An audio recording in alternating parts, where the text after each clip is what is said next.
It all started with a bottle of cheap red wine, the kind that went down far too easily. By the third glass, I realized I'd been staring at Mark longer than I should have. He stood in my kitchen, looking like he belonged there, like it was his home. My husband, Tom, had just left for another last-minute business trip. Mark stayed behind to finish watching the game. That's when the silence between us spoke louder than words. We sat there, pretending to watch a movie, but the tension in the air was thick. Our knees brushed against each other, but neither of us moved away. We didn't say a word, but the connection was undeniable. A quiet, unspoken understanding passing between us. A moment that should have been trivial, a simple night, felt like it was becoming something more, something that neither of us could take back. When the movie ended, I woke up to an empty bed. Tom's side was cold, and the space where he used to lie felt oddly absent. But the silence, that quiet, heavy silence, was still there. Was this what I deserved? Was I the one at fault for all of this? For the past several months, Tom and I had drifted apart.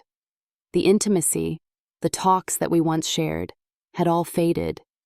It was like we were living separate lives under the same roof. I couldn't even remember the last time we had a real conversation. Everything felt distant, like I was living with a stranger, not the man I had married. And in that distance, I found solace in someone else, Mark. But I knew this wasn't love. It wasn't even close to that. It was just a substitute for the loneliness that had taken root in my life. And yet, I couldn't stop myself. I knew what I had done was wrong.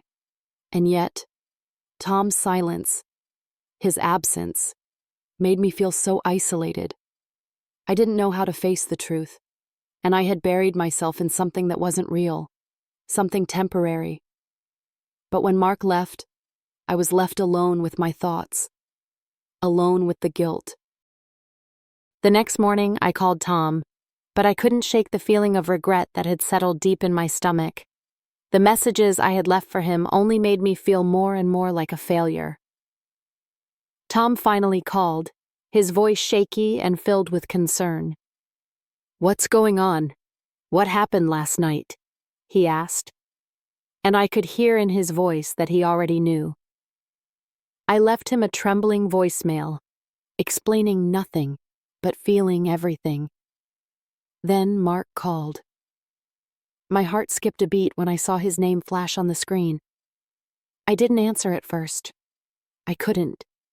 How could I face him after everything that had happened? How could I look him in the eyes again? But then, I saw his text. "We need to talk." It was a simple message, but it cut straight to the heart. I couldn't avoid it any longer. I had to face the consequences of my actions. When he arrived, I was sitting on the porch swing, watching the world go by. The sun was starting to set, and the air had that crisp feeling to it, the kind of calm that always makes me think of simpler times. Mark sat beside me, not saying a word, but just his presence, his quiet, steady presence, was enough. He wasn't pushing me to explain. He wasn't demanding answers. He was just there. And for a moment, I felt like I wasn't alone in this. "I want to make things right," he said, his voice sincere. But I couldn't hear it. I didn't want to hear it. I was too lost in my own shame, my own confusion, to accept those words. I wanted to scream at him for making me feel this way, but instead, I just sat there, paralyzed by the weight of it all. I couldn't stop crying. The tears came freely, but I didn't feel relief. I felt like I was drowning in it. The guilt, the regret, the fear. Mark reached out to me, but I flinched, afraid of his touch. I wasn't ready to face him, and I wasn't ready to face myself. The days went by, and I felt like I was in a fog. I knew I had to tell Tom everything, but I couldn't bring myself to do it. The thought of losing everything, of everything falling apart, was too much to bear. I called Tom again. My hands shook as I dialed his number. The moment he answered, I knew this was it.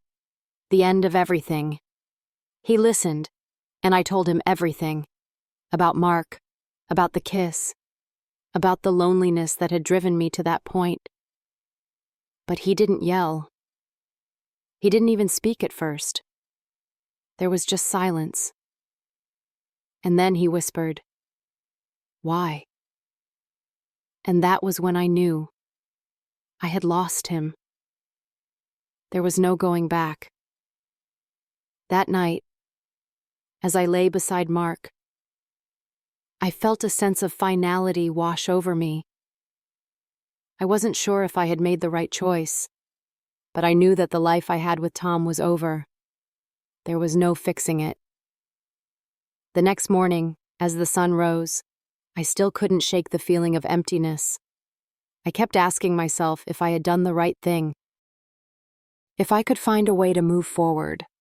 But in my heart, I knew it was time to let go, to accept that some things, no matter how hard we try, can never be fixed.